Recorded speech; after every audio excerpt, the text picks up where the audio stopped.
इस वीडियो में हम आपको संस्कृत के वो सारे वायरल क्वेश्चन को बताने वाला हूं जो आपके एग्जाम में यानी कि 10th के परीक्षा में बार बार पूछा जाता है। तो आपको करना सिर्फ यही है कि दोस्तों आप लोगों को बस इस वीडियो को एक बार ज़रूर देख लेना है शुरू से लेकर अंत तक, क्योंकि अभी जो मैं क्वेश्चन आपको बताने वाला हूं यही क्वेश्चन जो है आपके एग्जाम में बार बार पूछा जाता है। और हाँ, एक रिक्वेस्ट है आपसे कि अगर ये वीडियो पसंद आए और अगर पसंद ना भी आए तो भी वीडियो को डिसलाइक मारिएगा और चैनल को सब्सक्राइब आप बिल्कुल भी मत कीजिएगा, क्योंकि मुझे सब्सक्राइबर की टेंशन नहीं है, मुझे लाइक की टेंशन नहीं है। बस मुझे मां सरस्वती से यही उम्मीद है कि मेरे चैनल द्वारा सभी विद्यार्थी को 400 प्लस नंबर दिला दे, टॉप करा दे, फर्स्ट करा दे। यही मुझे मां सरस्वती से उम्मीद है और एक टीचर को इससे ज़्यादा उम्मीद क्या हो सकता है। और मैं आपका टीचर जैसा नहीं हूँ, मैं आपका बड़े भाई जैसा हूँ।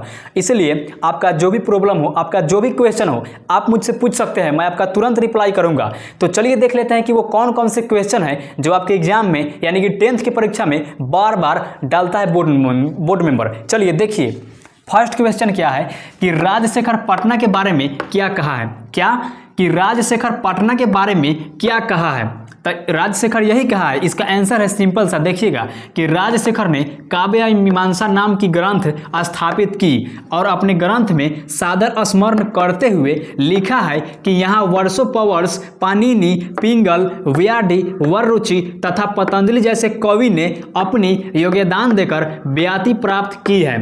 यानी कि राजशेखर के कहने का मतलब है कि यहाँ पर जो संस्कृत के जो लेखक है, जो आदमी है, जो महापुरुष थे, वो क्या बोले थे कि यहाँ पर वर्षों पवर्स पाणिनि, पिंगल, व्याधि, वररुचि तथा पतंजलि ये सब जो है ये एक महान पुरुष थे, ये एक वैज्ञानिक थे, जैसे कवि भी थे, तो अपने योगदान देकर ख्याति प्रदान की है। राजशेखर का यही कहना है। देखिए क्या क्वेश्चन है कि राजशेखर पटना के बारे में क्या कहा है, क्या बोले हैं, क्या उनका विचार था।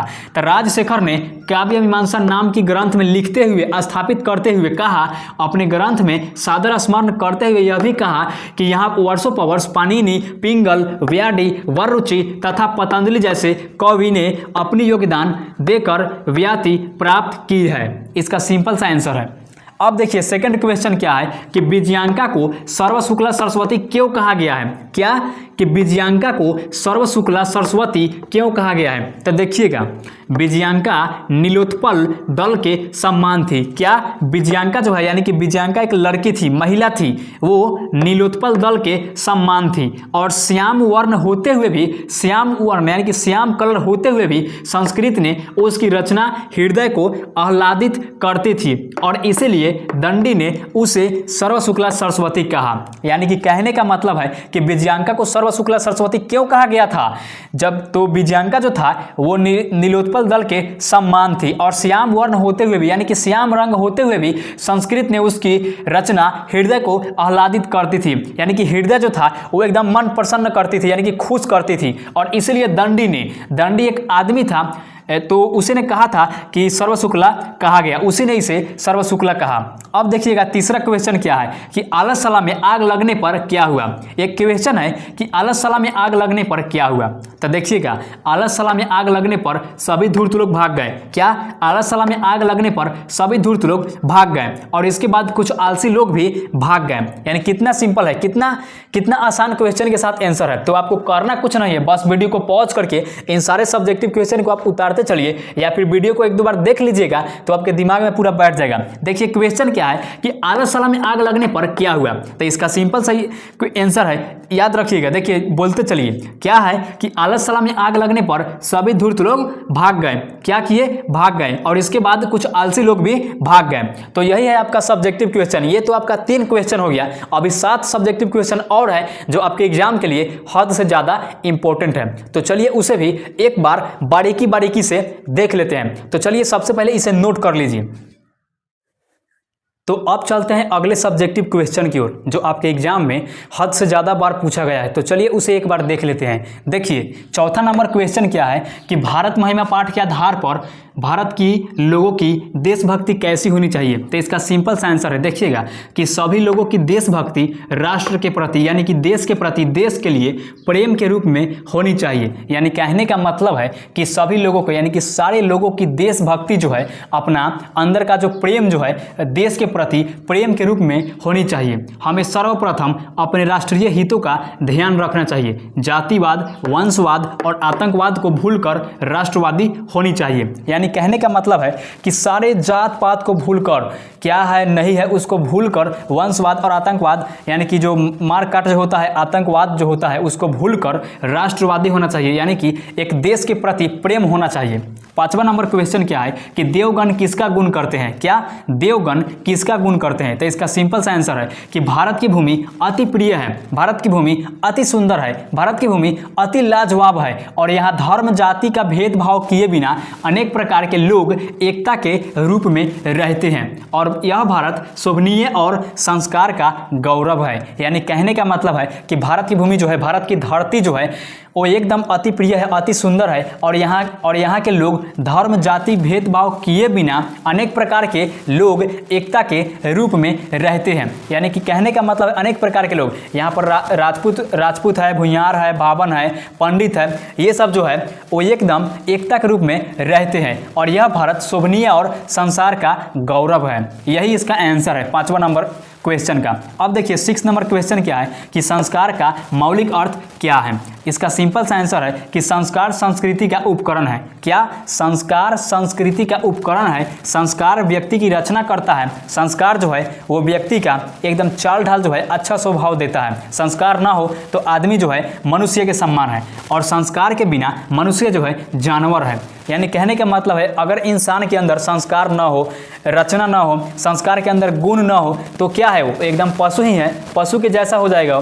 तो ये है आपका 6 सब्जेक्टिव क्वेश्चन। अभी 4 सब्जेक्टिव क्वेश्चन और है तो चलिए अगला सब्जेक्टिव क्वेश्चन की ओर देखते हैं। लेकिन इससे पहले आप इन सब्जेक्टिव क्वेश्चन को अच्छे से नोट कर लीजिए। तो अब चलते हैं अगले सब्जेक्टिव क्वेश्चन की ओर जो आपके संस्कृत सब्जेक्ट से है, जो आपके एग्जाम में बार बार पूछा जाता है बोर्ड मेंबर के द्वारा। तो चलिए उसे हम एक बार देख लेते हैं। देखिए 7वां नंबर क्वेश्चन क्या है कि समापवर्तन संस्कार क्या है? क्या? समापवर्तन संस्कार क्या है? तो इसका सिंपल सा आंसर है, एकदम साधारण आंसर है। देखिएगा कि समापवर्तन संस्कार का उद्देश्य यही है कि शिष्य जो है वो अपने गुरु के आश्रम को छोड़कर, क्या? शिष्य जो है वो अपने गुरु के आश्रम को छोड़कर अपने गृहस्थ जीवन में प्रवेश करते हैं। यानी कि अपने घर आने का आगमन करते हैं, प्रवेश करते हैं शिक्षा की समाप्ति होने पर। यानी कि शिक्षा जब समाप्त हो जाता है, जब 25 वर्ष जब पूर्ण जाता है शिक्षा लिया हुआ, उसके बाद गुरु जो है वो शिष्य को उपदेश देकर भेजते हैं। और क्या उपदेश देते हैं कि सदा सत्य बोलना और धर्म का पालन करना हमेशा। क्या है?